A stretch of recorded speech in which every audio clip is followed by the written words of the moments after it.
Hey, Coach, welcome. I'm glad you found us on YouTube. Let me know how I can help you. I've coached for 30 years, won a lot of championships. You can see behind Coach NBA guys. I am here to help. I started teachhoops.com to help coaches just like you through this great journey we call basketball coaching. It's got more resources, and I think the best part is our community and our resources that we have. You'll get my personal email address. We can get on a phone call. Teachhoops.com is the answer for your coaching journey. Let me know how I can help you, and enjoy the video. Gotcha. Good. How are you? Doing very well. I've got some questions lined up if you're Perfect. Go ahead. Yep. Shoot away. The first one I wanted to ask about cutting to getting open. I don't know, can you see this? Yep. I can. Okay, so my general setup is I have my 4 and 5 on So the which sideline. way are you going on that? Are you going down? I'm actually going this way. Okay. Yep. Yeah, so I have my 4 and 5, and then I have my 2, 3, and 1 in the middle, bring the ball up. So I just have my 2 guys in the middle cutting to get open. So my 4 and 5 just space and turn. They never really dribble. So my question is getting. Is that your press break? You mean? Press break. Press break. Yes, I'm sorry. So these two guys.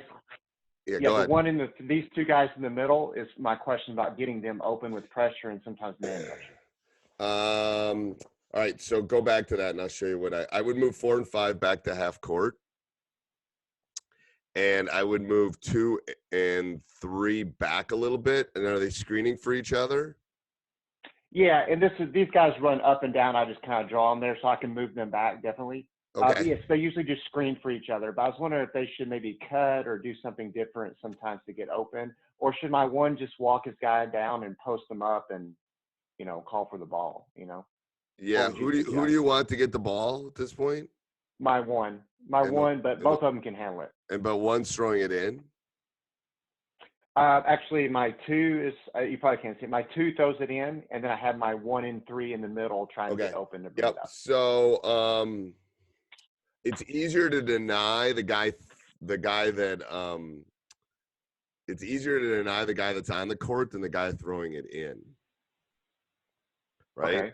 So I'd have your one throw it in. Because then it's easier for him to get it back. It's harder for a defender it's easier for them to double your one there and not let him bring the ball up. Okay. So I would usually have my one throw it in if I'm really getting pressured hard. And then I have one of my bigs be the release, and then usually I have the one cut off the big. So an easy man press break. Let's see if I can.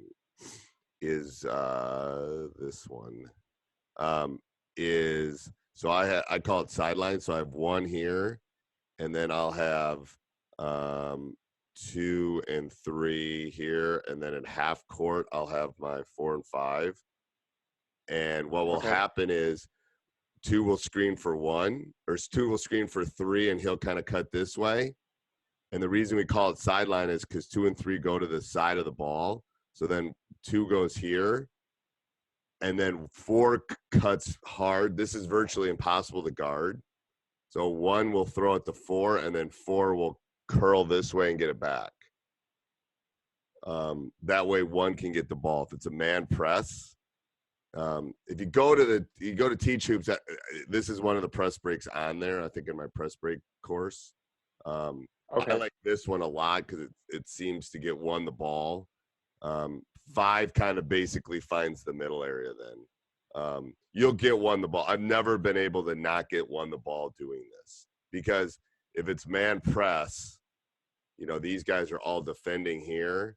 They're not going to let the 2 or 3 catch it. And 4 cutting from half court hard. So your more athletic big needs to be the guy cutting. He'll be able to catch it, and you just got to work on him catching it and pivoting. And then even if a guy's defending 1, he knows where he's going. So this guy doesn't know where he's going. He'll be able to get the ball. Another good one I use is I'll put a big here, and Hold on.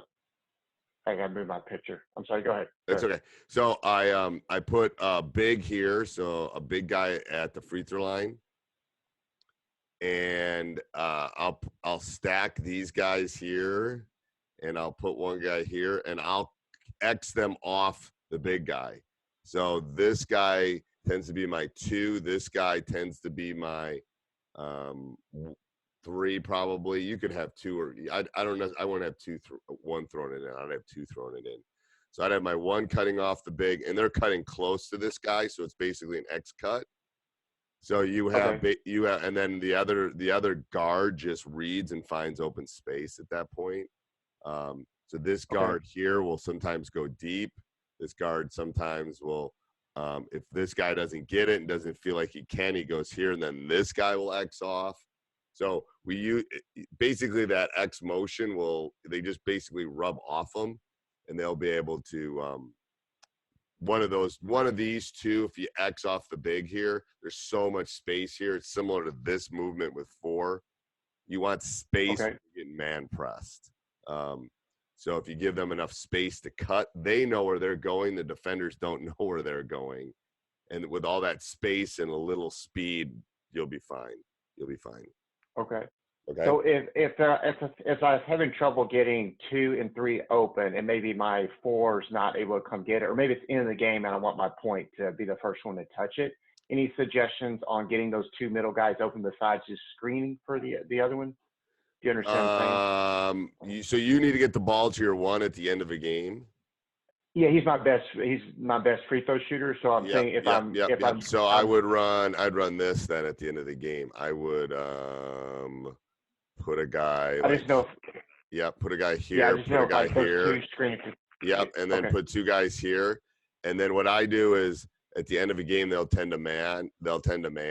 So I'll do this like that.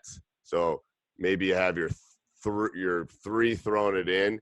Your 4 and 5 are going to X off your guards, and then these 2 are going to screen for your best 2 free throw shooters are going to screen like this, and then he's going to roll back. So they got all this space here. One of those 2, even if they take the guy off the ball, one of those 2 guys will be open. You know what I'm saying? So worst free throw shooter or best passer here, these 2 Xing deep because they don't want to get beat deep. So they'll stop these 2. And then that leaves basically the entire half court for your 2 best free throw shooters. They screen, and then the screener rolls back. One of those, usually this is my best free throw shooter, the guy screening, because they'll really work to take the first one off, and then the guy that's screening rolls back, and he'll be able to get the ball. For that, okay, understood. So by trying to get 2 and 3 open, if they're really denying, is sometimes a challenge just screening for the other person. Yeah, and you got to leave enough, and you don't want them to catch it low, so you got to give them enough. You got to give them enough space, and you want other people moving away from them. Is basically, if you look at this, like these 2 are moving to the side, away from the 2 guys we want to get the ball. Same thing over. To get the ball, okay. Yeah, same thing with the other one. You want. So you can just start playing with your whiteboard, but you just want basically people moving away from the ones that you want catching the ball. It's kind of a misdirection.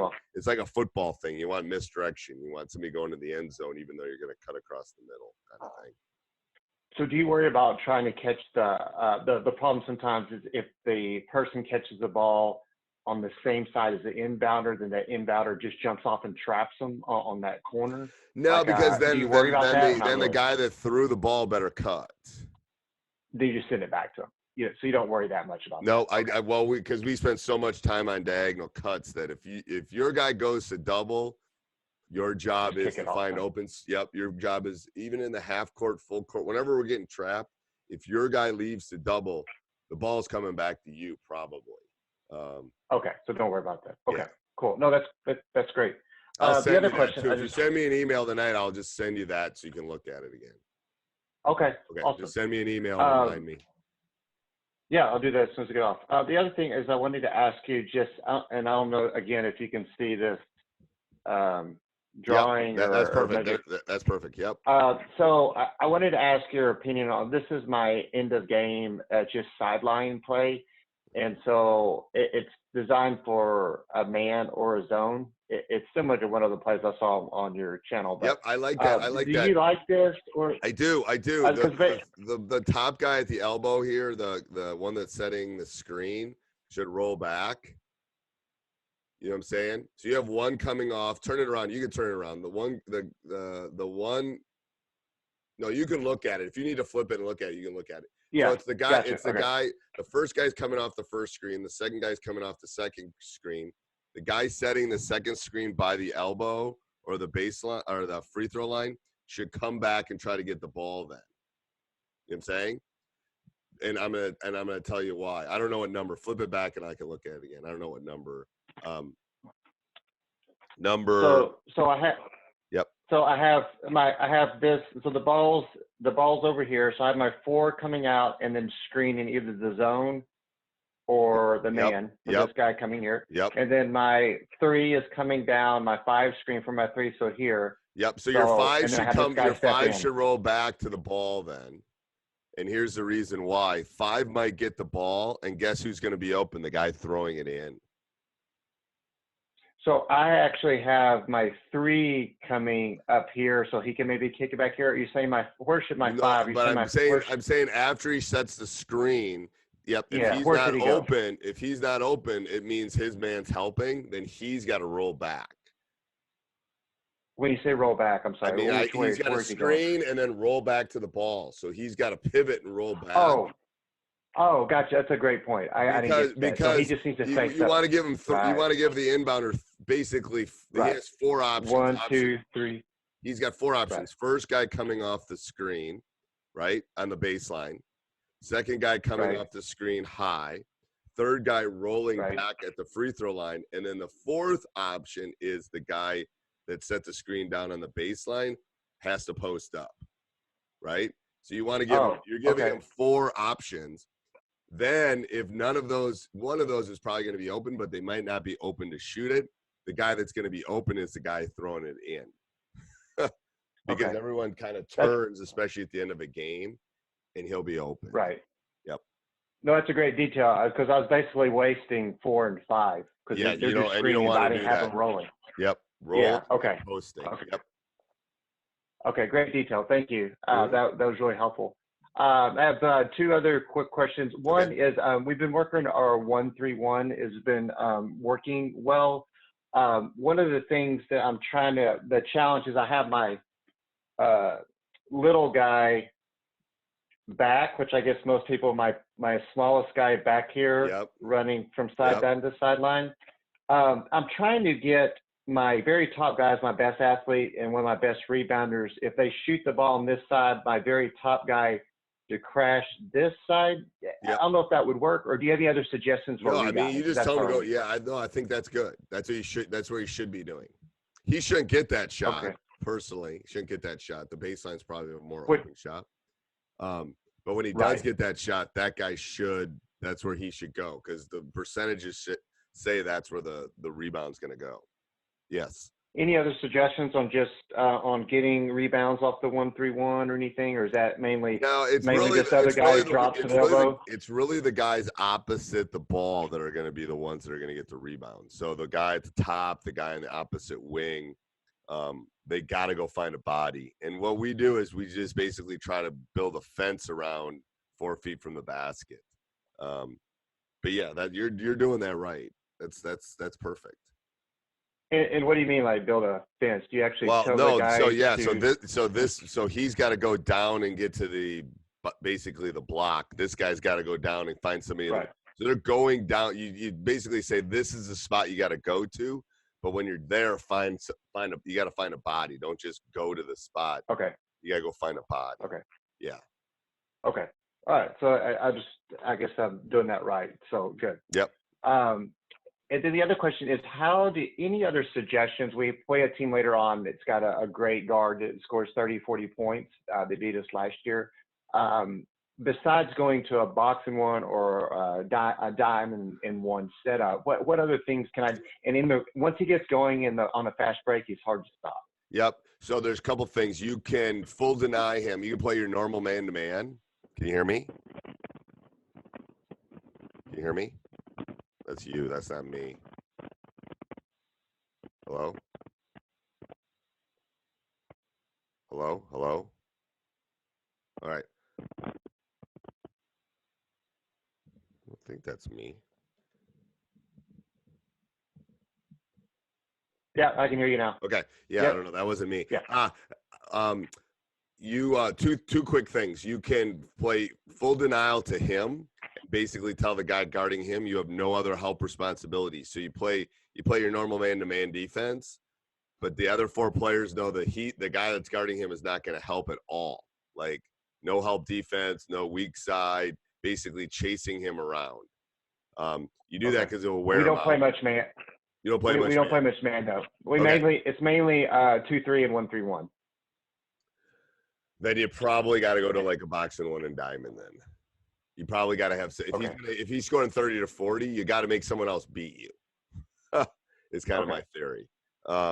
Anything to slow him down, like even off the rebound or anything to try to slow him down, or should I have my guy pick him up full court? I'd pick him up. I would pick him up. The problem with when someone's that good, you just want to wear him out, to be honest with you, because their shot won't be as good in the fourth quarter of the second half if you just consistently follow them around and you just want to be on them all the time. And that's why I usually have at least 2 bodies, if not 3, that we practice, that we rotate in on that person. So player A will be on him, then I'll take him out. I'll put player B on him. I'll rest player A. I might put player A back in, but he's going to stay. And then I have a third person. I'm revolving bodies on him to just basically, so he's talking to himself. That's what I want when they're that good. Okay. Yeah. Okay. Right. All right. Okay. Thanks, Coach. Gotta go. Thanks, sir. All right. Yeah, Have no a good problem. day. Bye. Hey, Coach. Hope you enjoyed the video. Let me know how we can help. Make sure you join teachhoops.com up above and down below. It is a great resource. It's a community. It's mentoring for me, one-on-one calls, office hours. You'll get my personal email address, lots of resources, tons of resources, thousands of resources to check out. I've been there. I've experienced everything you have, won lots of championships, but I want to help you do the same thing. So let me help you. Go over and check it out, teachhoops.com.